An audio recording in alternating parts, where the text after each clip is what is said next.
All right, so welcome back to the Young Idealist and my ongoing series on classical German philosophy and post-Kantian thought. Today, I have kind of a treat for everybody here. We are going to leave Germany and we're going to fly briefly over to Algeria and then over to France and then maybe back over to Germany. And I have a um, very interesting guest and also a very good philosopher as well too. I have Dylan Shaw, who is an assistant professor tenure track in the Department of Philosophy at the University of California, Riverside. So Dr. Shaul specializes in 18th and 19th century philosophy, especially in German idealism and Jewish philosophy, and also has interests in early modern philosophy, 20th century philosophy, ethics, and the philosophy of religion. From 2023 to 2024, Dr. Shaul was a postdoctoral fellow at Yale University and was a fellow Trontonian when he graduated or convocated with his dissertation in 2023. So welcome, Dylan, to the Young Idealist, and thank you so much for being here. Thanks so much for having me. Big fan of the show. Now, what I'm very happy to talk about is someone like Derrida, because I think Derrida has such a unique relationship to Kant and Hegel and Heidegger and later figures that like Husserl and Levinas, who also has relations with many others. So it's very good that we're bringing up Derrida in this series and to discuss him, and I'm glad that we have you here with us today.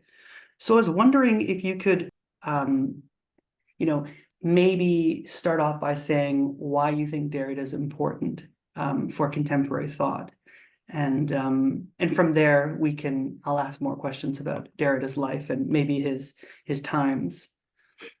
Great. Well, yes, thanks again for having me. And, with Derrida, it's always hard to be brief, of course. Belies easy summary. But I think, of course, Derrida is most commonly associated with this word, deconstruction, which, he never intended initially to be the name for his philosophical system, if we can call it that. But he eventually accepted that this had become the word to describe his project. And more broadly, he's associated with this generation of French thinkers that has come to be known as post-structuralism or postmodernism, those terms which, he never did embrace or even explicitly disavowed. But I suppose those names are always the sort of thing that no one self-identifies. It's always the name that is cast upon you by others.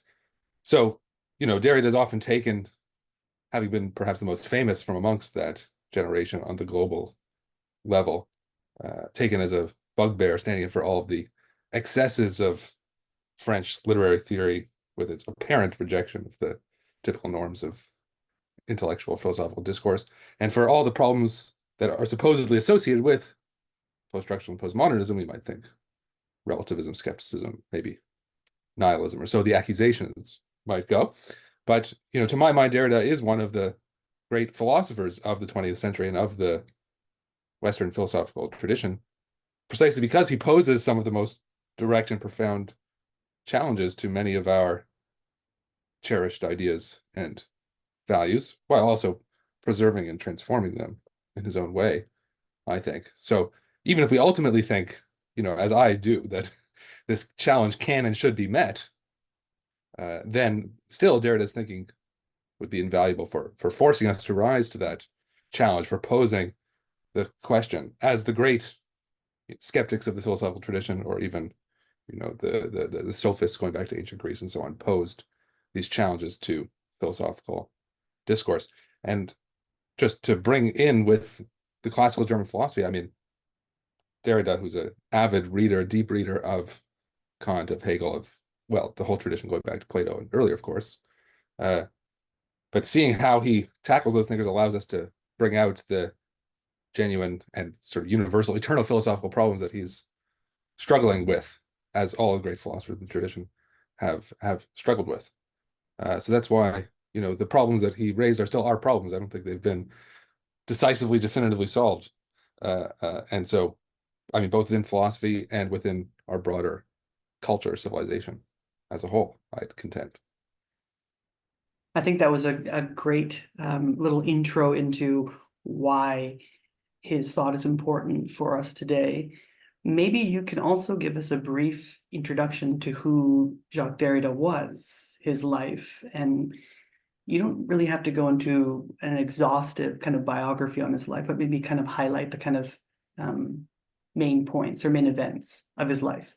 Yes, great. So yeah, as you mentioned, he was born in French Algeria in 1930.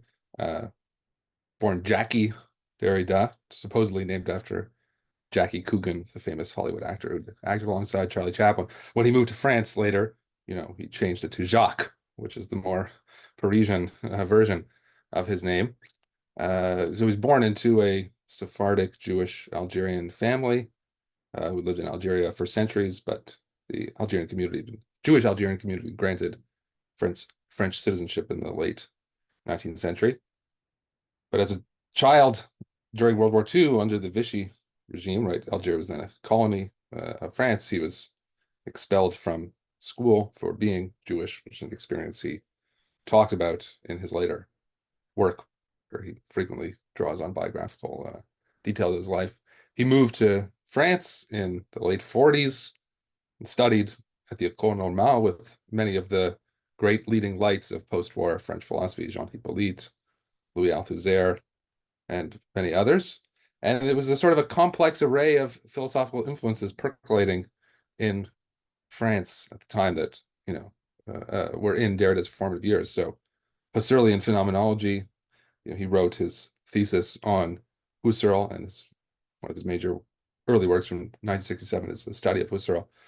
Then on the other hand, structuralism was the major intellectual trend, not only in philosophy, but you had Claude Lévi-Strauss, structuralist anthropology, you had Lacan doing structuralist psychoanalysis, you had Althusser doing structuralist Marxism, and so on. So that was something that, again, became a major target of Derrida's early work.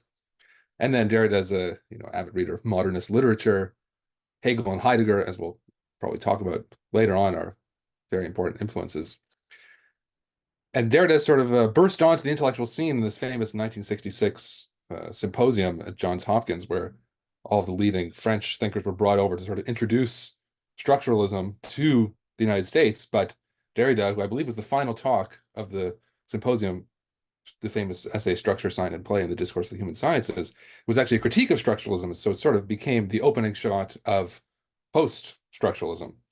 And then the next year, in 1967, his so-called Annus Mirabilis, where he published these three major works, Speech and Phenomenon, Writing and Difference, and Of Grammatology, which sort of put him on the map now in a more decisive way. I know I'm going on about the brief biography, but I suppose in some way he's associated, right, with this May 68 generation as well, which is then the next year. It's a very, 66, 67, 68. Folks like Deleuze, Foucault, Lyotard, these other French thinkers of the time. But his association with, radical left politics is a controversial thing in the interpretation of Derrida and his thinking. And sort of over the years, the decades, the 70s and 80s and so on, he became a sort of international intellectual figure, especially through visiting professorships in the United States, the sort of the Yale School of Literary Theory. And his name almost became synonymous with French theory. And, you even got Hollywood films like Deconstructing Harry directed by Woody Allen. Deconstruction becomes sort of a household term.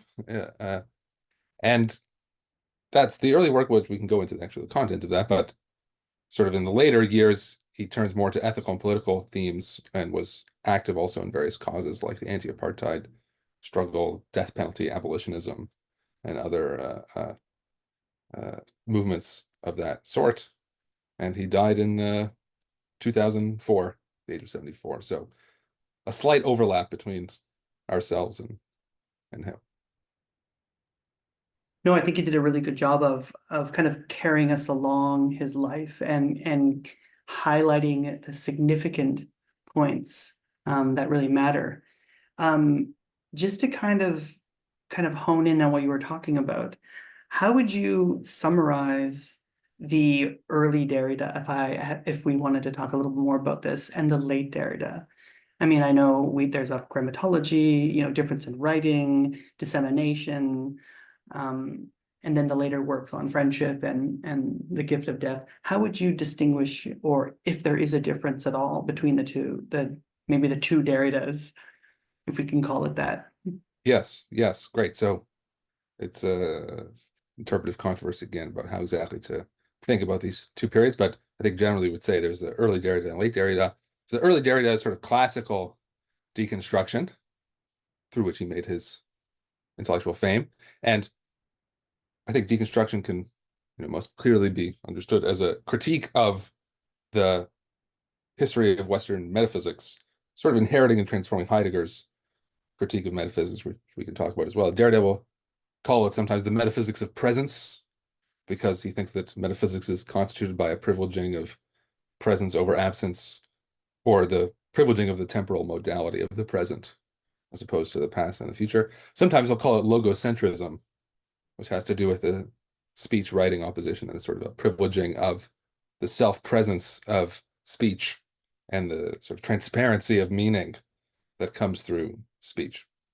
But so metaphysics as a whole, we could say for Derrida, is always a search for what he will call in the early work a transcendental signified, which is a kind of term that grounds its own meaning and thereby grounds the meaning of everything else. And these are just the major sort of concepts of the history of metaphysics. You can think of it in terms of being, or the infinite, or nature, or God, the subject, spirit, the absolute, consciousness. And you could run through each philosopher who posits, Hegel thinks the transcendental signified is spirit, and the Thomas Aquinas thinks it's God, and so on. Each philosopher has their preferred term, but Derrida thinks the function of each of these is right to be this absolute ground of meaning. God is the self-caused being, so he explains himself, and then he explains everything else as derivative from him, and so on for each of those terms. But Derrida argues that, in fact, such a thing can't be. And why is that? Well, he coins this term différence, which is really difference with an A in French, which the word doesn't exist. He sort of invented as a neologism.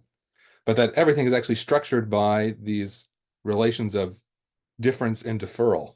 That's the two sort of sides of différence, which you could think of as space and time in a certain way. Everything stands in relations of difference to other things within space, conditioned in that way, and also within time, the sequence, everything is conditioned by things that come before and after. So at no point do we ever reach something that is totally self-grounding, self-defining, self-justifying, that could fulfill that metaphysical function.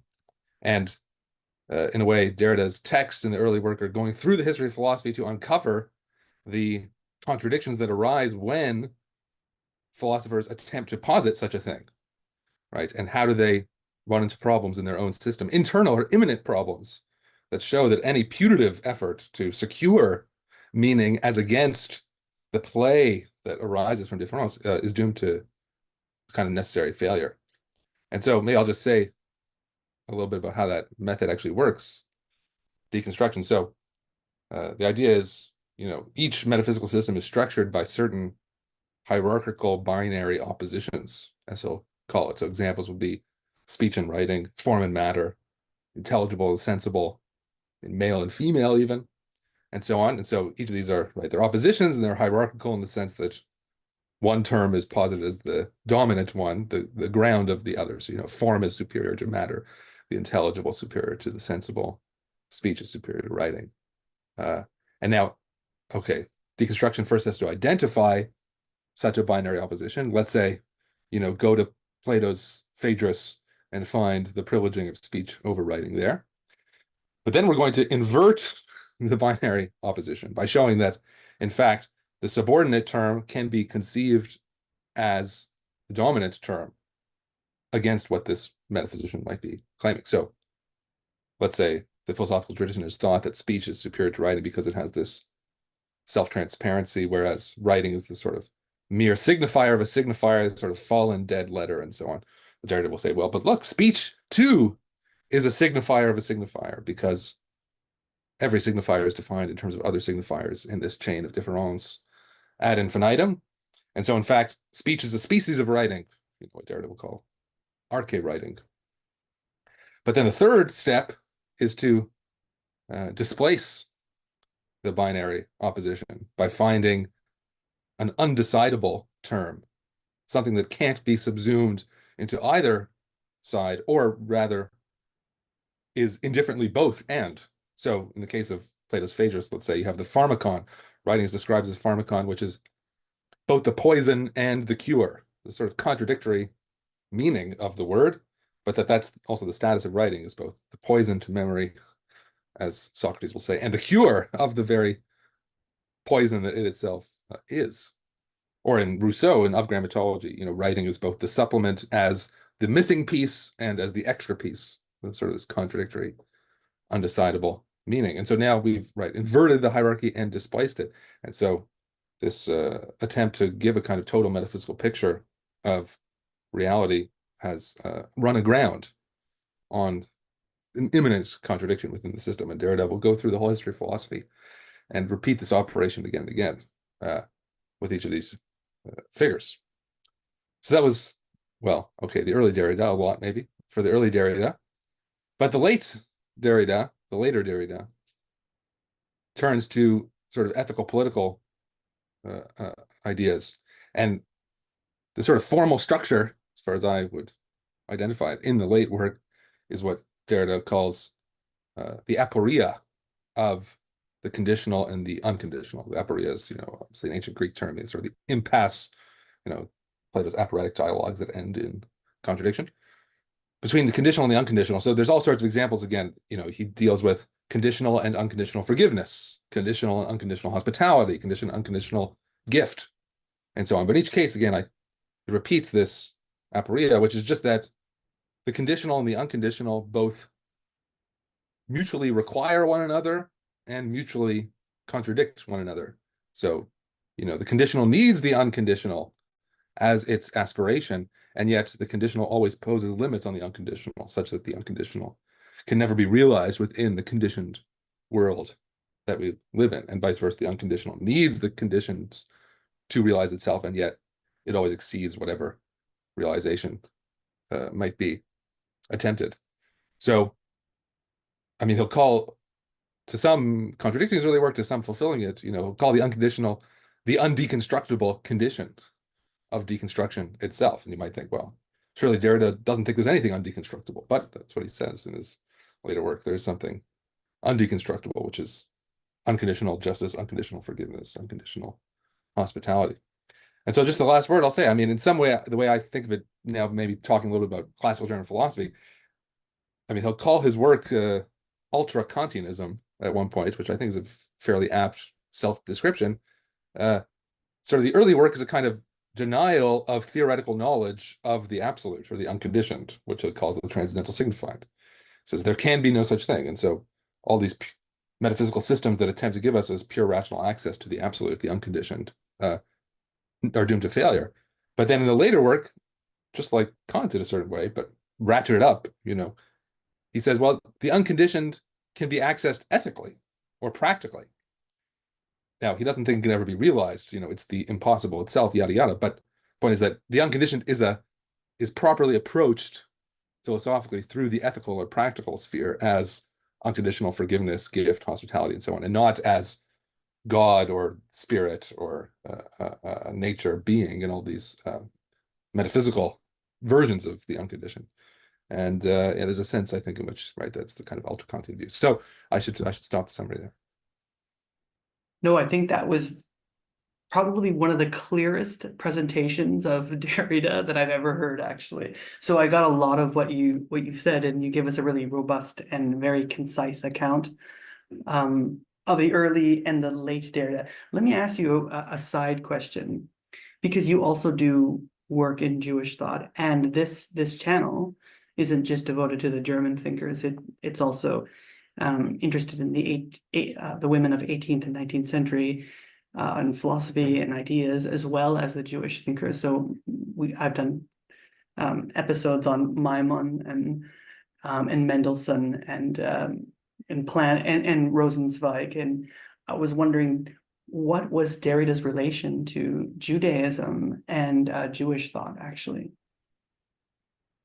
Yes, it's a very interesting question. And, books have been written about the topic, of course. And Derrida himself, especially in the later work when he starts getting more autobiographical, will foreground this sort of Jewish element in a way that I think he would say a kind of heterodox or even heretical in a good way, Jewish approach. I mean, and he's also, deeply influenced by Emmanuel Levinas, who's sort of his contemporary French Jewish philosopher.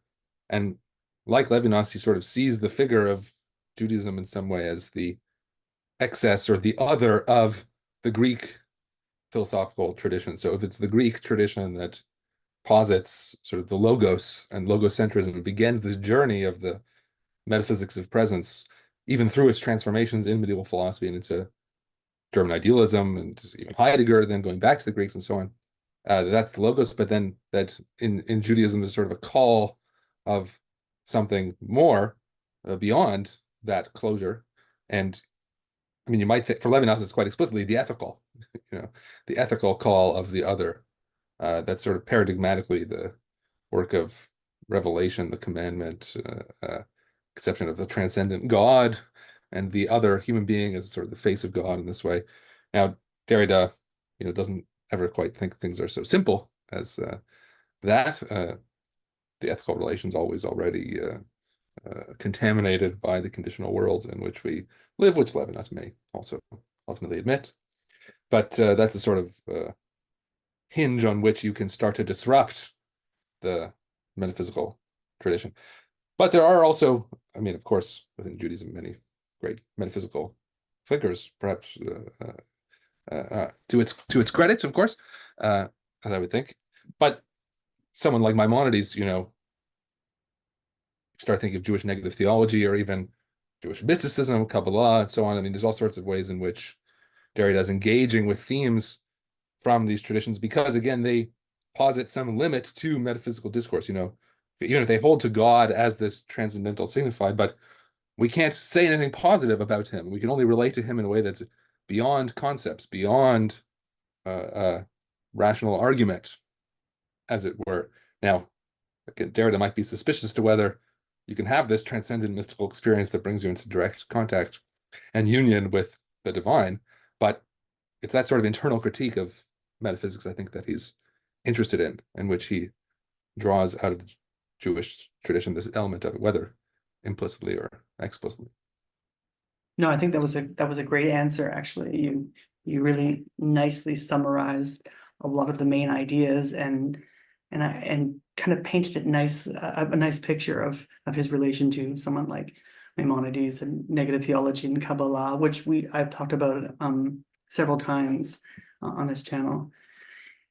So the next question, I mean, we've been discussing similar ideas. We talked about the pharmakon, we talked about the phaedrus. How would you discuss Derrida's place in the history of philosophy from Plato onwards? I mean, we just talked about Jewish thought and Judaism, so you can also bring in things like that. But how would you discuss this? How would you relate this his kind of image, his thought, his ideas, or himself in this kind of history?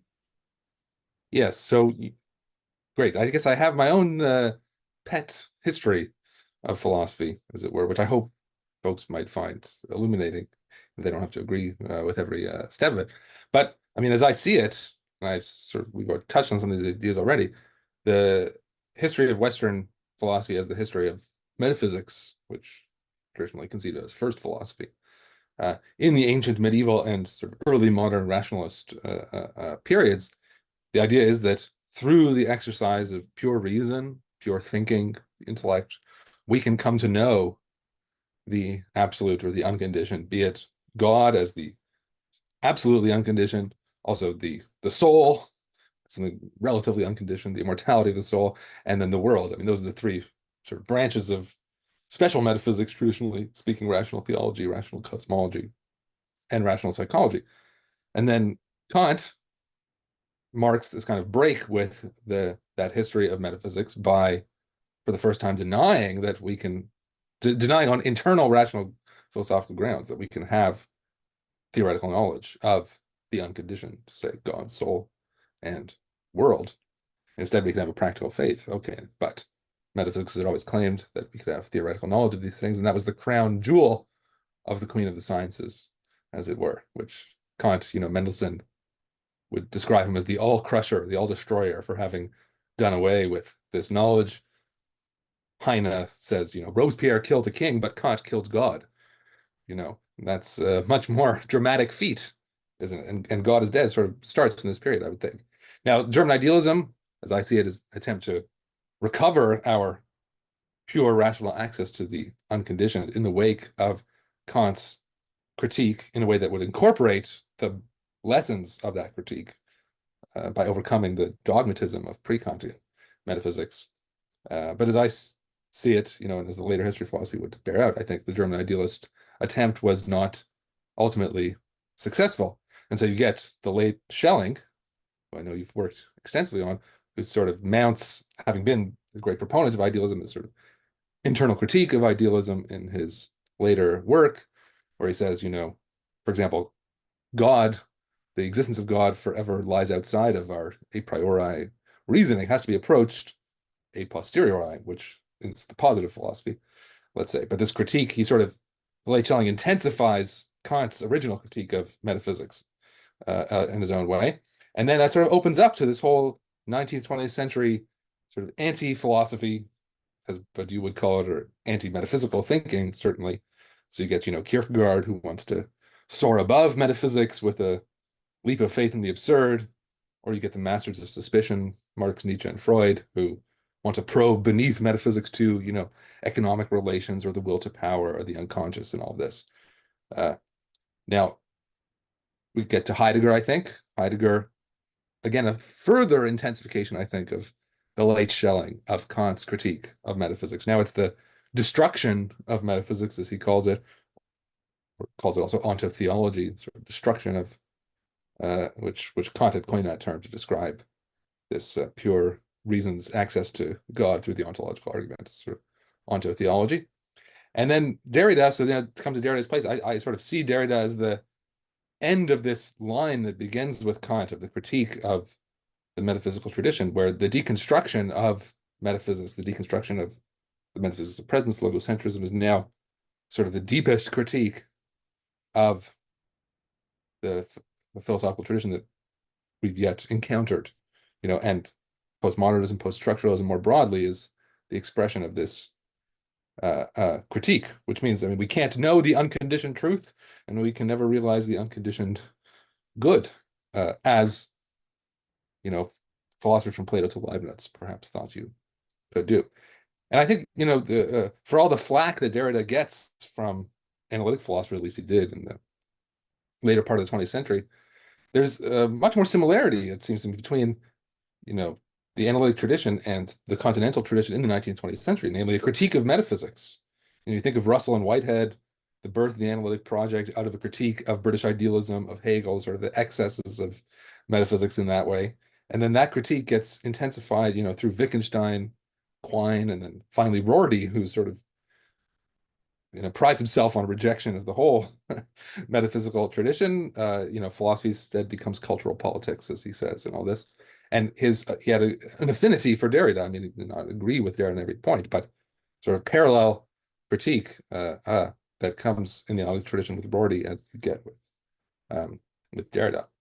And now, I'll just look forward a little bit. Again, I think Derrida compelled us to rise to a certain challenge, and we see in French philosophy, now you have the speculative turn, I think, on the one hand, folks like Badiou and Meillassoux, and then also a certain new materialist Hegel with Zizek and so on, an attempt to respond to Derrida, among other, also Deleuze and Foucault and folks like that, but Derrida, I think, looms large. And then also the theological turn, which is sort of the inverse of the speculative turn, with Jean-Luc Marion, is also coming out of Derrida, an attempt to, in his case, recover God in a more traditional Catholic theological sense, but taking on board and having to respond to sort of the challenge posed by deconstruction. Well, I think you won me over on how important Derrida is compare in this relationship to this tradition. I never really thought about his relation and how you kind of how you disclosed all of this for us, explicated it very nicely, actually. So from moving from Schelling to Hegel to Kant, all the way up. So it was very nice, even in pairings with analytic philosophy, all the way up to Rorty and pragmatism. So that was a fantastic answer. Do you think, who do you think, as a side question to this, who do you think are the most important or influential thinkers on Derrida's writing? If Husserl or Levinas or Plato onward, who would you think comes out the most? And there could be no answer to this too. There could be many faces.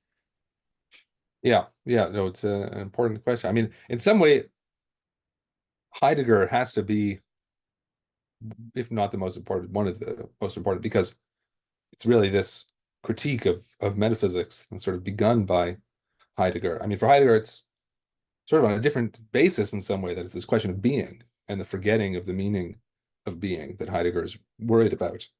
And so he then goes through the history of philosophy and looks at all of the mistaken confusions of being with some being with a lowercase b. So, the Greeks thought being was nature, and the medievals thought being was God, and the moderns think being is subjectivity. You look, those are just what Derrida will call transcendental signifying, right? So it's a very similar critique. But I mean, Derrida's problem with Heidegger, if you call it a problem, is that Heidegger still thinks, okay, but there is this thing being, which we want to recover, that sort of originary opening of being, which happened in the pre-Socratics or the pre-Socratics even. And there's going to be an other beginning, which comes after the end of metaphysics and sort of the trial of technological nihilism that he thinks we're going through. And then we'll recover this poetic opening of being and so on. Whereas Derrida thinks, no, Heidegger remains in the grip, in a certain way, of metaphysical thinking by retaining this transcendental signified being. Even if Heidegger, okay, he doesn't want to deal with it metaphysically in the way that the metaphysical tradition did, and yet it is this kind of master word. And Derrida wants to say, no, we even have to get rid of that. And then what are we left with? Well, it's just this kind of difference. There is no master term. And now, to be fair, the later Heidegger, as Derrida will acknowledge, starts to realize even the limits of his own thinking in terms of being. So he'll write being, but he'll cross it out, and say, oh, but this word, it's just, again, an image, a pointing towards something that can't even be expressed by it. So we'll cross it out. Or in another essay, he'll talk about the gift of being itself. It's the Es gibt sein. So that before being, there's this kind of pure givenness, what in Derrida will become the unconditional gift that gives being and also gives time. So Heidegger sort of looms very large in that way. But then the way that Derrida actually engages with the history of philosophy doesn't quite look, I mean, how does deconstruction actually operate? It doesn't quite look like the way Heidegger deals with it. I mean, it's quite influenced by Hegel, as Derrida will also acknowledge, because it's looking for contradictions. It's looking for, which is undecidability, but it's looking for, right, it's taking an opposition, as Hegel always does, being and nothing, form and matter, subject and object, and it'll show that, in fact, if you push one side to its extreme, it inverts back into its opposite. And Hegel finds his contradictions everywhere, as Derrida finds them everywhere, and not just in philosophical texts, but in the world itself. I mean, when Derrida says there's nothing outside the text, or there's no outside text, it doesn't mean everything is inside a book. He means the whole world is structured in the way that a text is structured, which is differentially, and therefore contradictorily. And in terms of these oppositions that are always inverting and subverting and displacing themselves, and so on. And that's sort of a very Hegelian thought. Again, except the difference might be that, as Derrida sees it, Hegel tries to resolve these contradictions in some complicated sense of resolve. He tries to give, a negation of negation, or a speculative third moment, a reconciliation of opposites. Whereas Derrida would say, no, you have to sort of tarry with the negative in an even deeper way than Hegel tarried with the negative, which is to stay at the negative moment, the contradictory moment, because there is no third that resolves them. I mean, just as with Heidegger, there is no other beginning, new sending of being where we come to see the clearing of being as it really is. There's only this endless self-deconstruction of metaphysics, always positing something and then undoing it. And even deconstruction itself, for Derrida, he says, is always swept away by its own work, because it has to use the tools of metaphysics to undermine themselves, but then it undermines the very tools that it itself is using to do that undermining. And now if you're a traditional metaphysician, you might say, well, okay, therefore you're engaged in a performative contradiction, Derrida. You're undermining your own arguments. But he would say, so much the better, as analytic philosophers say, that's grist for my mill, because I am, if these tools are undermining themselves, that's right to my point, is that they deconstruct themselves. All the better for me and my position. It just means I have to keep on writing more and more books endlessly, which Derrida tended to do, because it's always, you have to do it again and again and again. And then I guess, going back to Kant, so if there's no third moment resolution of the contradiction, I mean, isn't that just a Kantian antinomy, I claim? An antinomy just is this contradiction in pure reason's attempt to know the unconditioned, and it falls into this contradiction which can't be resolved in some higher term. I mean, it's, in Kant's case, resolved in a critical way through transcendental idealism, with the split between phenomena and noumena and so on. But like Hegel, Derrida thinks, well, it's not just a contradiction, in our own subjective faculties, but it's a contradiction in the things themselves. Fine. But it's an irresolvable one, which is, I mean, he'll call, especially the aporia in the later work, Derrida will call it a non-dialectizable antinomy, or a non-dialectizable contradiction, which by dialectizable, I take him to mean a dialectical resolution in the sense of Hegel. Of course, for Kant, right, the transcendental dialectic is in part the antinomies, which the dialectic is to uncover the contradictions in pure reason itself. And so, Derrida will also call the unconditional gift, the unconditional hospitality, all of this, he'll call it the categorical imperative.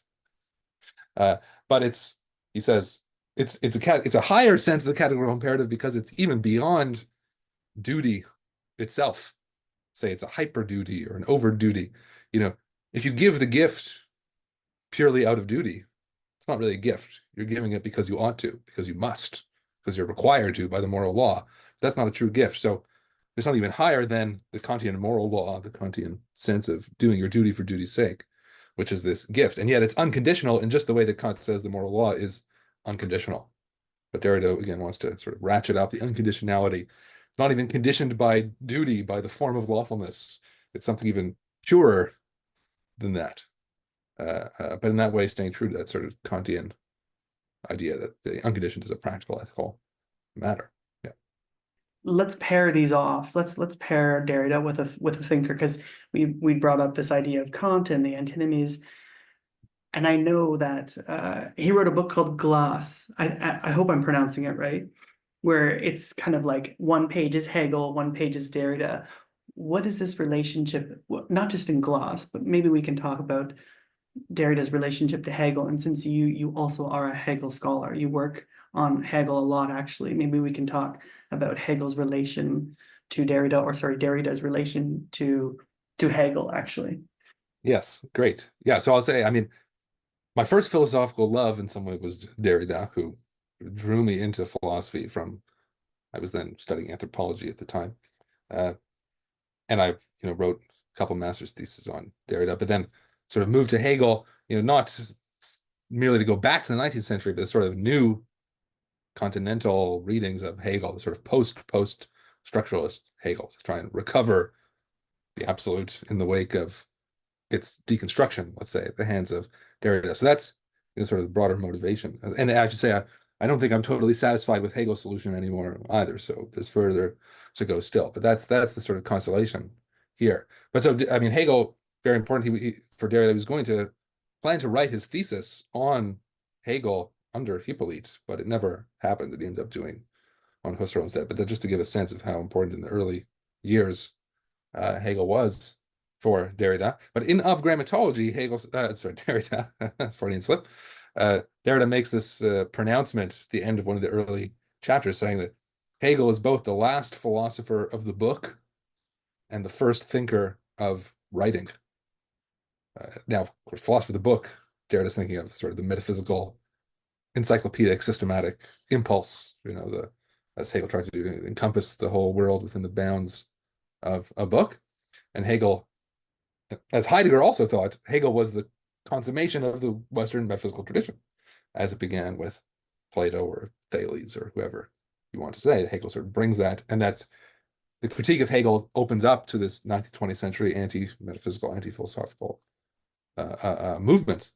But he says the last philosopher book and the first thinker of writing, which is sort of the good thing for Derrida, which Derrida himself wants to take up self-consciously, explicitly. And that this is something that I think Heidegger wouldn't say, but Derrida would say that within Hegel, there are these seeds of a kind of critique of metaphysics, kind of seeds of this irreducible difference or difference. Granted, Hegel seems to want to tie everything up in a bow at the end with absolute knowing or the absolute idea or absolute spirit, this sort of Derrida's critique. But as where everything up to that point is this kind of explosion of writing, this explosion of differentiation and contradiction, which Derrida thinks, if you just sort of maybe cut off the end and allow 1,000 flowers to bloom in that way, you get something like deconstruction. And so deconstruction is just ever so close to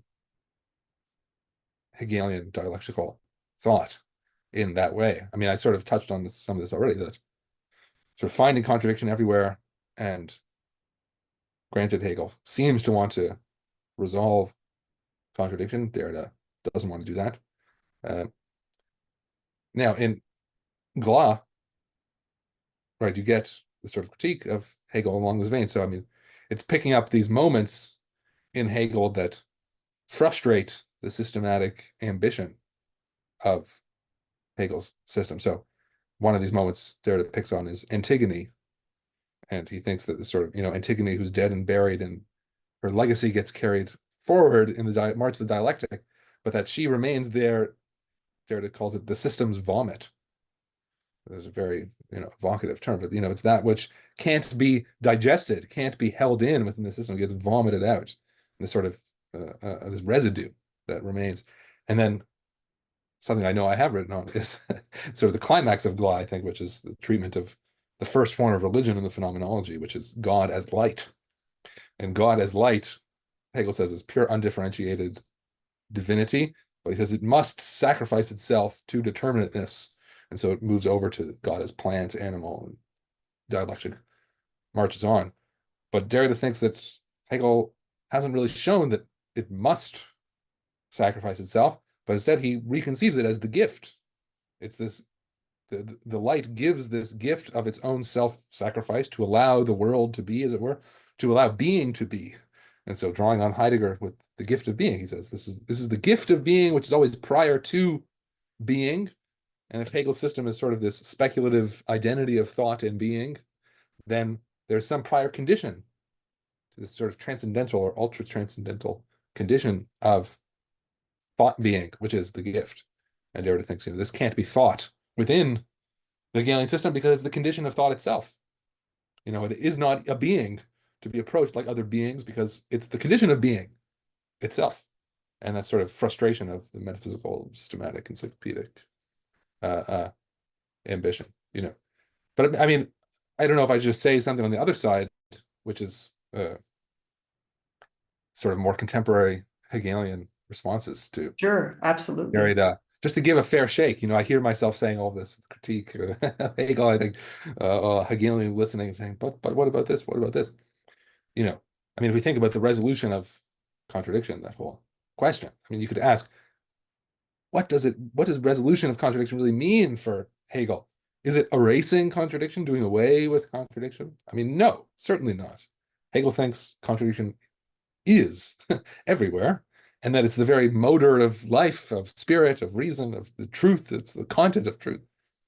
And so resolution of contradiction, I mean, I think it could only mean, or this Hegelian response would say, it could only mean the formalization of contradiction, something like that. So, take the opening of the logic, you have this contradiction between being and nothing, being both is and is not nothing, and vice versa.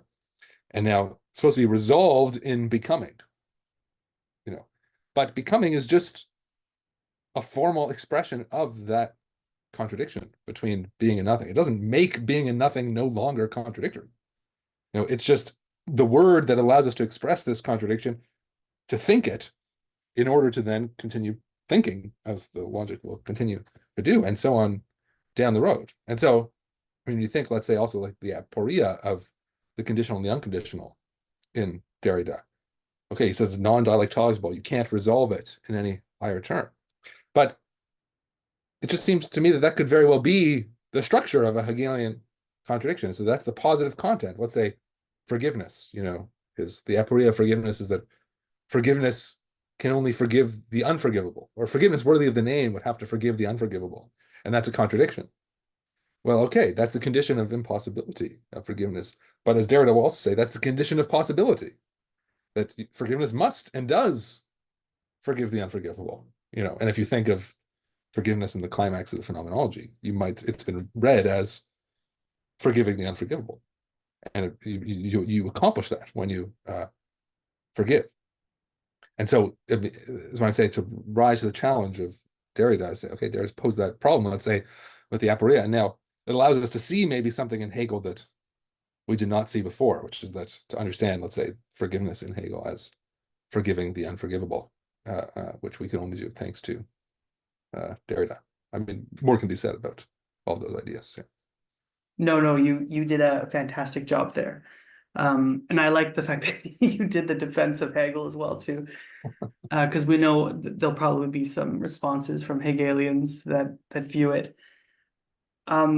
It seems like Derrida has written probably more books on Heidegger, right? Of spirit. I think there's 2 volumes of Heidegger and Psyche. It's been a while since I thought about this. What about this pairing of Heidegger and Derrida? And do you think Derrida goes beyond Heidegger, or does he maintain some of the later Heidegger's questions and problemata? Right. Great. Yes. So, we've touched on some of these things already, of course, that Heidegger's critique of metaphysics is, you might think about the meaning of being, a certain forgetting of being, certain confusion of being with beings or with the highest being, call it God, and then you get onto theology and so on. But one of the modalities in which Heidegger criticizes metaphysics is in terms of presence and the present. So what he'll call in being and time. The ordinary conception of time is time conceived of as a sequence of nows or present moments. So the past is just the collection of all the nows that were, and the future is the collection of all the nows that aren't yet. But it's just this sort of timeline, and you just follow along, each moment indifferently following the next.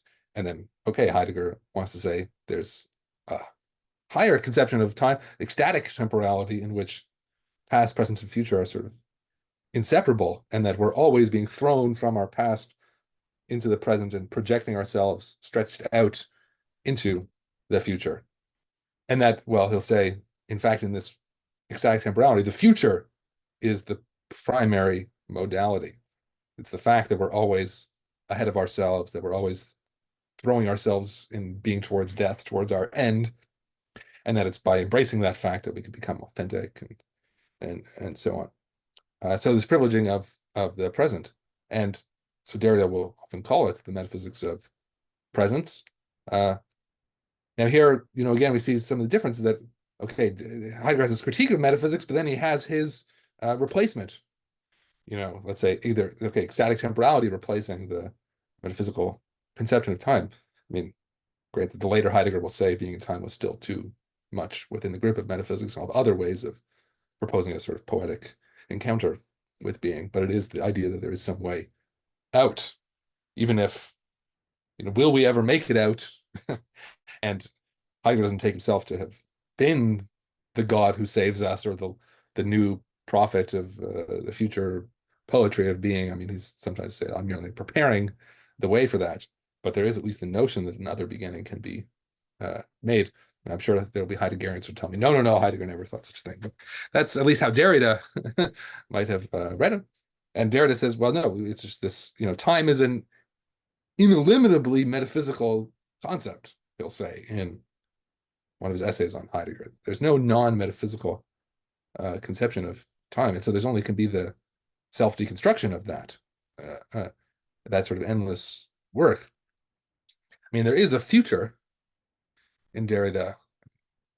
In the later work, it's this idea of messianicity, the messianic, which is that it's not the arrival of some actual Messiah who comes and saves us. He says messianism is that, as opposed to messianicity, right? Messianism is, the last, a God will come and save us, or, the Abrahamic tradition, a man will come and save us, or God himself incarnate as a man, or if you want to say in political terms, the revolution will finally arrive and all of our problems will be solved when we overcome all inequality and usher in the final redemption of humanity, or in Kant, perpetual peace, or in Hegel, the realization of absolute spirit, or any of these things. But Derrida says, well, but messianicity is this idea that the future is just radically open and something may come.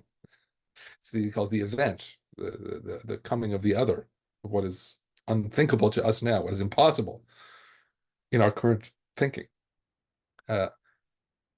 But sort of tomorrow never comes, as it were. It's always just this openness. And that's maybe what deconstruction, the sort of ethical moment of it, can get us to do. It's to unseat our metaphysical certainties, our idea that we have everything figured out in our encyclopedia of the philosophical sciences, or whatever it might be, and to let ourselves be open to what may come, which, I mean, it may be the best or maybe the worst, as Derrida says. When you're open to the future, you're also open to disaster, but that's what it means to be open, is you don't know. You just don't know. And you have to be ready, willing, and able to let in what will come, the gift of something beyond your comprehension. I think I got away from the Heidegger business there. No. I think you did a really good job, actually. I think you outlined his relation to Heidegger well, and then you navigated as how he kind of goes beyond Heidegger. Well, if there is a beyond Heidegger, if that's even possible. What about contemporary receptions of Derrida in terms, in relation to German philosophy? We can even think of it, as you were talking about before, this kind of Hegel Renaissance, Zizek and others. It's funny, a colleague of mine once said, the biggest shame about our department of philosophy is that there is no class taught on Derrida, which I thought was interesting, and that Derrida is taught in English departments and other departments, humanities departments. So yeah, maybe we can talk about the kind of contemporary reception of Derrida.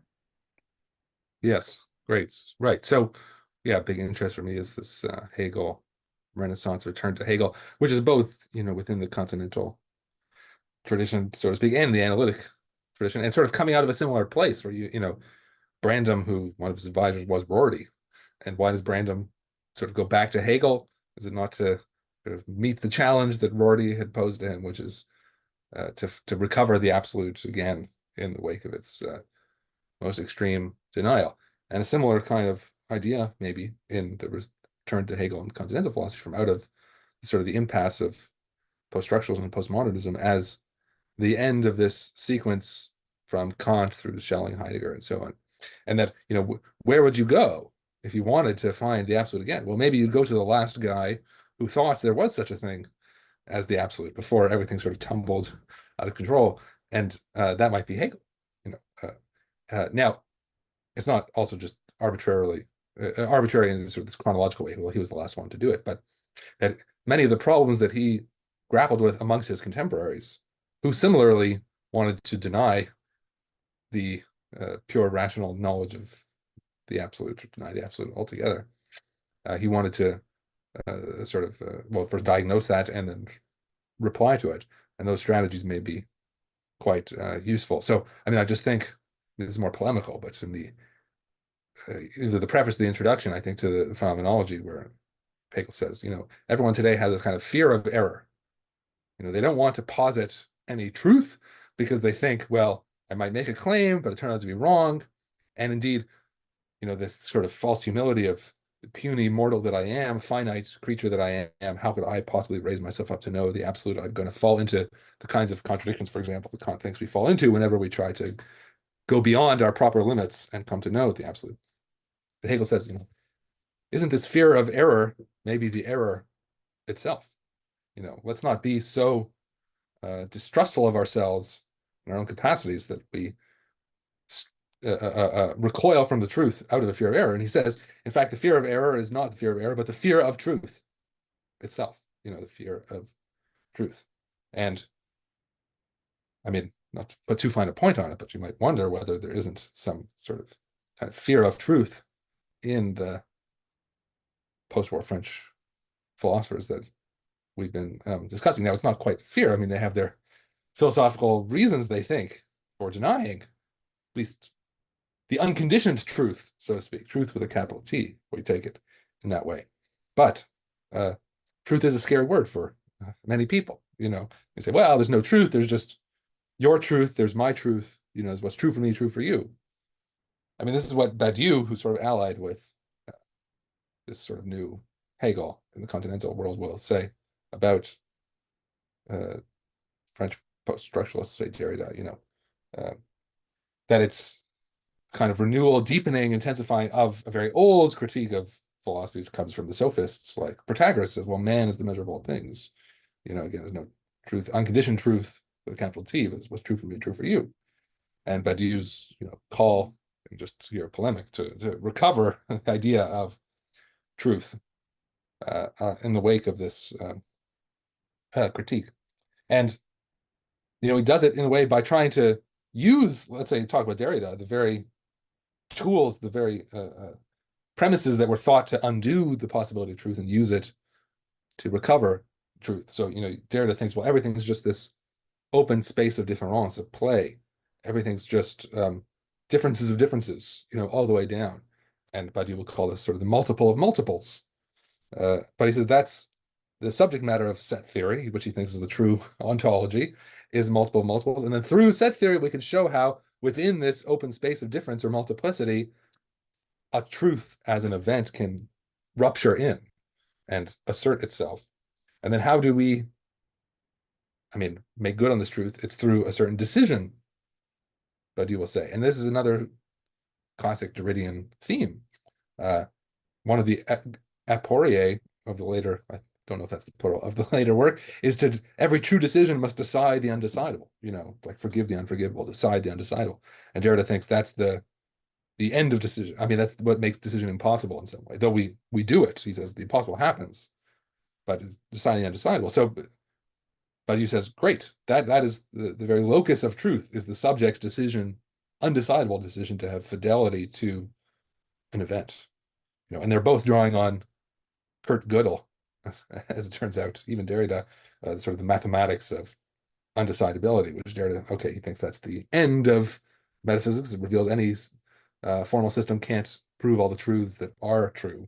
They fall into this incompleteness, but Badiou thinks, actually, you can make a positive ontology out of incompleteness. And so it incorporates, this challenge, rises to the challenge, tries to make good on it. And in some way, the new Hegel is also an attempt to do that. Zizek, if you think of what's the fundamental metaphysical reality for Zizek, you might think it's negativity, absolute negativity. So there's no positive entity. There's no transcendental signified in that sense of a God before creation who makes everything happen, who pulls the strings of the universe, or an absolute spirit out there, making everything in history go the way it has to go to realize itself, or something like that. No, it's just, it's nothingness itself, or as we'll say, a less than nothing, an absolute negativity, which is so negative that it negates itself, and so produces positivity and determinate entities in the whole world, we see around us. But again, that's, I guess, an effort to try and have metaphysics and ontology here, an ontology of absolute negativity, which doesn't start with the kinds of things that Derrida and also Heidegger and so on thought were problematic from the history of metaphysics, but negativity in a way like difference, right? It's just this self-differentiating, relating thing that from out of which comes all of the determinate entities we encounter. So we're at that hour mark, and I don't want to take that much of your time, but I had just one question. When I posted this event online, someone responded to ask you that sounded awkward. A question about Specters of Marx and Derrida's relation to Marx. So maybe we can just end off with that. This can be my last question to you. Because this is a book that when I read it, I thought was, okay, this is a weird text. He starts off in a Shakespearean kind of line and then further onward. So what is Derrida's relation to Marx here in this sense? Or to Marx? Yes, great. Yeah. So, Derrida, who has the untimeliness to write a book about Marx after the fall of the Soviet Union, and when Marxism was all the rage in France, say in the 60s, he was relatively silent about it. But that's, in a way, part of the point of, I guess, the book, where he says, quoting from Hamlet, "The time is out of joint." This idea of the specter, the revenant, the ghost of old Hamlet who comes, demands revenge from his son. But that's also the opening of the Communist Manifesto, that a specter is haunting Europe, the specter of communism. And what is this idea of communism as a specter, as a ghost, and that is telling us that the time is out of joint, and also that Marx, now he's dead and gone, you might think, in the fall of the Soviet Union, but he's this kind of specter that might be haunting us, and still haunts us, we might think, today. And so, there is this kind of positive element Derrida finds in Marx, which, of course, the sort of ethical foundations of Marxism, a controversial interpretive question in Marx, but Derrida seems to be quite committed to the view that there is this impulse of justice in Marx, and even unconditional justice, which is one of Derrida's unconditionalities in his later work, and that the call of communism, the communist revolution, is in a way to answer this demand of unconditional justice. But on the flip side, Derrida thinks Marx portrays the spectrality, you might think, the haunting character of communism, if and when Marx holds that communism is the sort of thing that could actually arrive, and in arriving would resolve all social, economic, political contradiction and bring about a kind of end of history after which there would be no further future. Now, of course, other folks have more sophisticated readings of Marx, perhaps, that don't have such a pernicious idea, maybe, but that seems to be Derrida thinks that there's at least this impulse. I mean, there's a dual impulse in Marx. There's this spectrality element and this sort of finality element. And so, but Derrida wants to hold on to this. I mean, this is the book where he develops this idea of messianicity quite extensively. There's also this messianic moment. I mean, you might think communism is this sort of messianic era, but could the Messiah ever actually come? You might think. I mean, to go back, this is sort of the Jewish, maybe, impulse in Derrida, that whereas Christianity holds the Messiah already came. Of course, he must come again, mind you, but he already came. But Judaism, Messiah is forever to come, you might think, or still certainly is something in the future. But to hold open that justice is always this ghost haunting us, that we can never have the good conscience of thinking that we've done it and we've finally established a just society and no work is over. There's always this residue, this excess, this demand that there are those who are suffering, there are those who are exploited and oppressed and so on, and we can't ever rest on our laurels.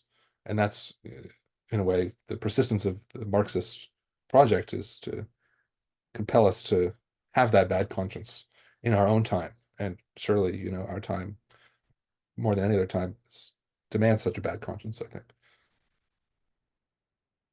Well, that's a perfect way to end off everything. So I want to thank you so much, Dr. Shaul, for being here and navigating us through Derrida's relation to German philosophy, the classical German philosophy tradition. So thank you so much for being here and for really, really rich and in-depth answers that I think will be really, really helpful for those that are watching this. Thanks so much for having me. It's been great fun today.